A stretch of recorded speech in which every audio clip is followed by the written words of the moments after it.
Guys, good morning সবাইকে। আমরা কালকে বিয়ে বাড়িতে গেছিলাম তো অনেক রাত্রেবেলা আসি, উঠতে আমাদের লেট হয়ে গেছে।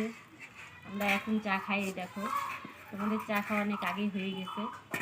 আমরা এখন খাচ্ছি চা।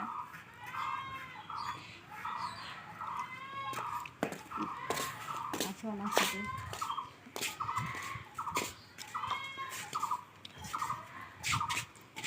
এখন চা খাচ্ছি, পরে কি রান্না করবো দেখি। বাজার থেকে কি আনছে,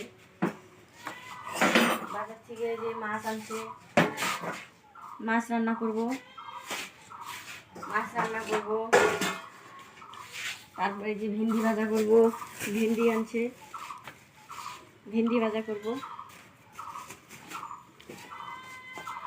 তো আমি এখন চা খাই, চা খাইয়ে রান্না বসাবো। মাছ কিন্তু রান্না করব, তোমাদেরকে পরে দেখাবো। Bye bye.